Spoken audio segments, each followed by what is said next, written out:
नाज़रीन, Pakistan cricket board ਨੂੰ ਇਸ ਵੇਲੇ एक वाइड फॉर्मेट ਲਈ बैटिंग कोच की ज़रूरत है। ਤੁਹਾਨੂੰ पता है कि हनीफ मलिक इस ਵੇਲੇ पाकिस्तान ਦੇ ਨਾਲ मौजूद ने बतौर बैटिंग कोच, लेकिन ਆਸਟ੍ਰੇਲੀਆ ਦੇ खिलाफ वनडे सीरीज़ तो बाद ਉਹਨਾਂ ਦਾ ਜਿਹੜਾ ਟੈਨਿਓਰ है वो ख़त्म हो जाएगा। तो इस हवाले नाल पाकिस्तान क्रिकेट बोर्ड ने बाकायदा तौर पर एक पोस्टर ऐड जारी करता है कि सानू एक इवें दे कोच की ज़रूरत है जिंदे कोल घੱਟ ਤੋਂ घੱਟ 5 साल का तजर्बा होएगा। वेखते हैं जी अगला कोच कौन होंदा है कि पाकिस्तान की परफॉर्मेंस में बेहतरी आती या फिर घटती जाएगी, जिदा असीं वेख्या बांग्लादेश के खिलाफ की हाल होया। लेकिन चलो इस वेले वाइट बॉल की गल हो रही है तो तुहानूं याद होएगा माजी में साडे कोल गैरी क्रिस्टन वर्गा वड्डा कोच रहा है, लेकिन फिर जो उहदे नाल होई है 2 साल का कॉन्ट्रैक्ट सीगा उहदा, लेकिन 6 महीने बाद उन्हें इस्तीफा देता सीगा ते इल्ज़ाम लाया सी कि मैनू काम नहीं करन दिता गया, सिलैक्शन में मेरा अमल दखल नहीं है।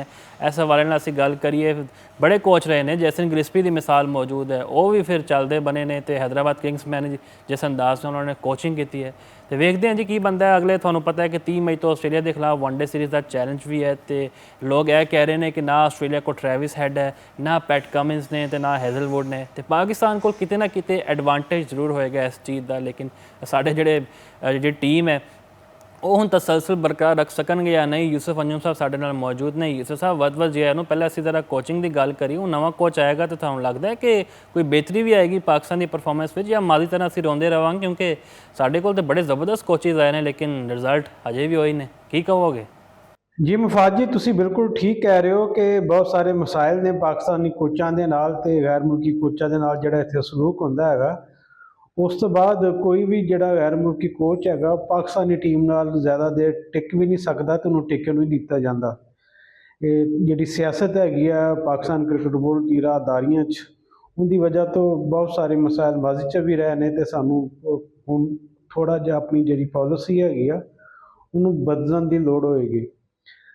ਹਨੀਫ ਸਾਹਿਬ ਨੇ ਕੰਮ ਕੀਤਾ ਆਪਣੇ ਵੱਲੋਂ, ਉਹਨਾਂ ਨੇ ਪੂਰੀ ਕੋਸ਼ਿਸ਼ ਕੀਤੀ ਪਾਕਿਸਤਾਨ ਟੀਮ ਦੇ ਨਾਲ ਬਤੌਰ ਬੈਟਿੰਗ ਕੋਚ ਜਿਹੜੀ ਖਾਮੀਆਂ ਹੈ ਨੇ ਬੈਟਸਮੈਨਾਂ 'ਚ ਉਹਨਾਂ ਨੂੰ ਦੂਰ ਕੀਤਾ ਜਾਏ। लेकिन मैं समझदा कि तुहानूं एक गैर मुल्की कोच की अजे ज़रूरत हैगी आ जिन्हों लॉन्ग टर्म एक कॉन्ट्रैक्ट दिता जाए तो वह जिहड़ा कॉन्ट्रैक्ट हैगा उहदी पासदारी भी की जाती।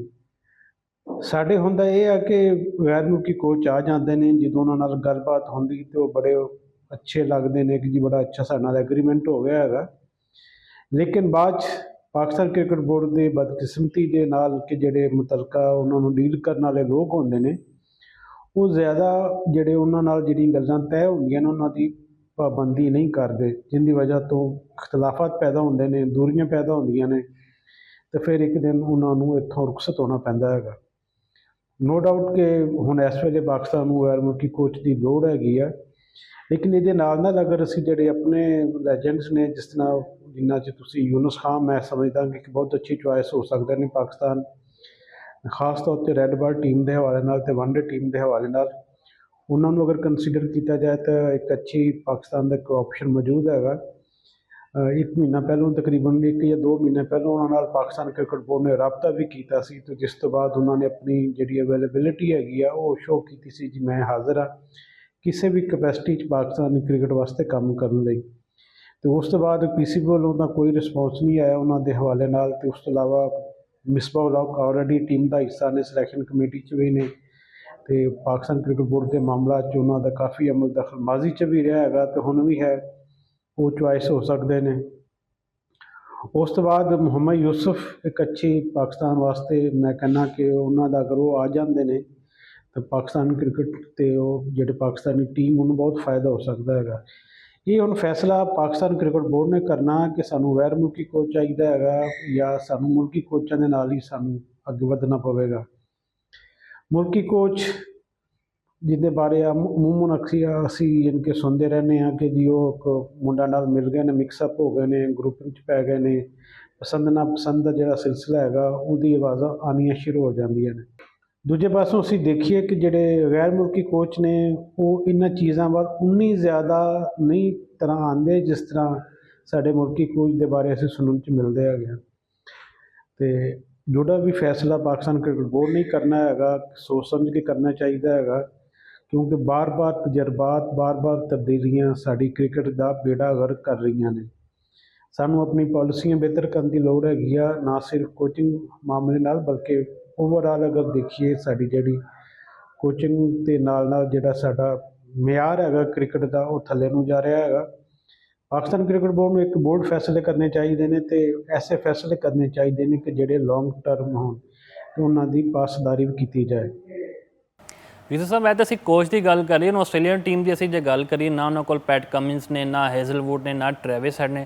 ਤੁਹਾਨੂੰ ਲੱਗਦਾ ਕਿ ਸਾਨੂੰ ਟਫ ਟਾਈਮ ਦੇ ਸਕਣਗੇ, ਖਾਸ ਤੌਰ 'ਤੇ ਰਿਜ਼ਵਾਨ ਦਾ ਮੌਜੂਦ ਨਾ ਹੋਣਾ? ਕਿਉਂਕਿ ਟੈਸਟ ਮੈਚ 'ਚ ਆਖਰੀ ਜਿੱਦਾਂ ਉਹਨੇ ਪਰਫਾਰਮ ਕੀਤਾ 94 ਰਨਸ, ਉਹ ਤਾਂ ਲੱਗਦਾ ਪਿਆ ਸੀ ਕਿ ਉਹ ਕਮਬੈਕ ਕਰਨ ਦੀ ਕੋਸ਼ਿਸ਼ ਕਰ ਰਿਹਾ, ਲੇਕਿਨ ਫਿਰ ਮਾਈਕ ਹੈਸਨ ਨੂੰ ਤੁਹਾਨੂੰ ਪਤਾ ਹੈ ਪਸੰਦ ਨਹੀਂ ਨੇ ਮੁਹੰਮਦ ਰਿਜ਼ਵਾਨ। ਉਹਨਾਂ ਲਈ ਪਹਿਲੇ T20 ਦਰਵਾਜ਼ੇ ਬੰਦ ਕੀਤੇ ਗਏ ਨੇ ਤੇ ਹੁਣ ODI ਦੇ, ਤਾਂ ਉਹਨਾਂ ਦੀ ਗੈਰ ਮੌਜੂਦਗੀ ਅਸਰ ਕਰੇਗੀ ਪਾਕਿਸਤਾਨ ਨੂੰ?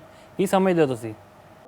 ਜੀ ਮੁਫਾਦ ਜੀ, ਰੈੱਡ ਬਾਲ ਕ੍ਰਿਕਟ ਵਿੱਚ ਤਾਂ ਸਾਡਾ ਬੇੜਾ ਗਰਕ ਹੋ ਚੁੱਕਿਆ ਟੀਮ ਦਾ, ਬਹੁਤ ਪੂਅਰ ਰਿਜ਼ਲਟ ਆਏ ਨੇ।